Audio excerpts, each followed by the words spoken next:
The USA is gearing up for its sixth straight World Cup Finals appearance, and there is no time like the present to get an update on the preparations. To do that, CONCACAF TV checks in with New York Daily News soccer writer and BigAppleSoccer.com founder and editor Michael Lewis. Michael, thanks for being with us today, and welcome to the show. Thank you. Great to be here. Michael, you've been following U.S. soccer for decades, even when it was a rarity to do so. You've authored 6 soccer books and have traveled the globe many times over. How many World Cup finals have you covered in person? I've been to actually one more World Cup than the United States national team has, at least it's the modern incarnation of it. I've been to 6 of them, including starting out at Mexico '86. As we mentioned earlier, this will be the USA's 6th consecutive finals appearance. What stands out to you as the biggest change in the American national team setup over the years? I think more than anything else, it's the experience of the team. Back in 1990, it was essentially a bunch of college graduates, and maybe 1 or 2 players had played in Europe, and that was probably in maybe the 2nd or even the 3rd division in Germany or Hungary. Now you've got players, a lot of players who are on and not on the national team that are playing in many first divisions, including, as we know, England and Germany. And I think that is the biggest leap. And you could just tell from the way the team plays. I think we have more depth today than we did in 1990. And that bodes well for the future. The USA won the CONCACAF qualifying group and then reached the championship games in the Confederations Cup and the CONCACAF Gold Cup last summer. Expectations are high for the team at this World Cup. What do you view as the keys to being successful in South Africa? It always comes down to staying healthy. And it's not just Landon Donovan, which if Landon Donovan does get injured for part of the World Cup, that will definitely not help the U.S.'s chances. But it's not just him. It's the core players. Even though the U.S. has better depth than it has had in the past, they really can't afford to lose players such as Oguchi Onwehu and Charlie Davies. And those are 2 players who are trying to come back for the World Cup. And next thing is, I think, peaking at the right time. As well as the U.S. played at the Confederations Cup last summer, I hope is where the U.S. did not peak. I hope for the U.S.'s sake that they peak sometime in June this year. Playing in South Africa last year gives the U.S. A slight advantage. They know the terrain.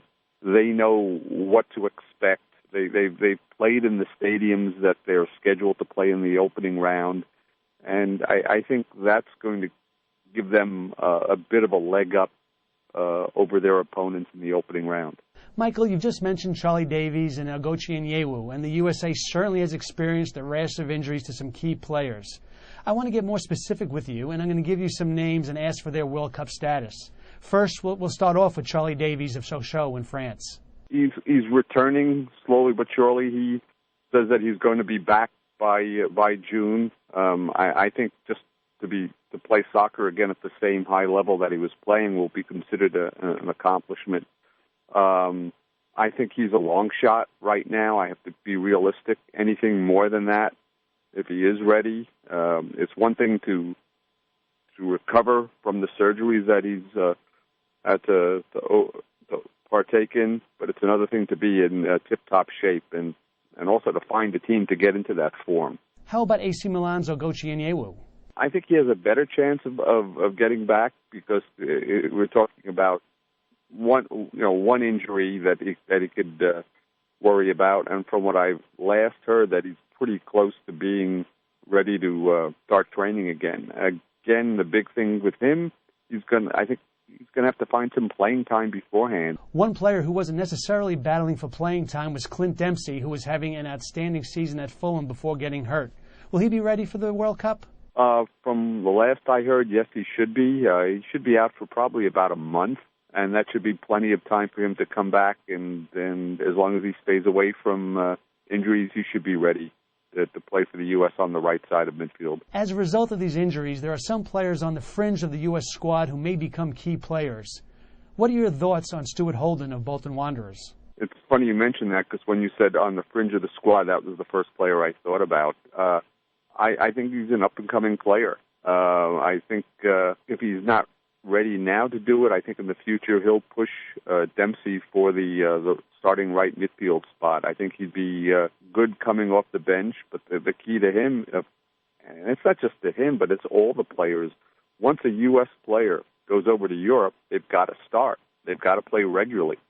And, you know, he doesn't have much time between now and the beginning of the World Cup to establish himself.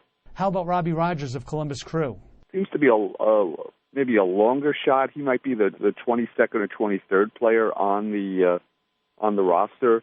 I think it depends on his form and who's healthy, who's injured, and what other players are in form when roster time for the World Cup is done at the end of May.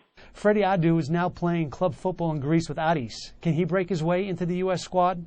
Freddie who? That's hard. That's not nice to say, but yeah, he's starting to maybe get a little playing time. I know he had some frustrating experiences in MLS, and he wanted to spread his wings and play in Europe. And he was with Benfica and has been loaned out to a number of teams. You know, you have to put him in the disappointment category because he just hasn't lived up to the hype that he had early on, and he's still young, but again, it just comes down to playing time. I just don't see him playing in this World Cup. It's funny, for the U.S. under-23 team, he did play well. The USA plays its second friendly of 2010 in Tampa against El Salvador on February 24th. How is Bob Bradley looking at this game? Obviously, he won't have many of his first-team players there. I think it's a chance to see, you know, some of these players that you mentioned. Well, at least let's say Robbie Rogers. What can he, whether as a starter or coming off the bench, what can he do? What can he do to improve his chances of making the team? I think to a number of players, this is like the last chance saloon to really show Bradley what they can do. Michael, thanks for being part of the show, and I hope we can speak to you as the USA continues to get ready for the World Cup. Hey, my pleasure, anytime. Well, that's all for today. We hope you enjoyed our interview with Michael Lewis. Thanks for joining us on CONCACAF TV, your source for your soccer.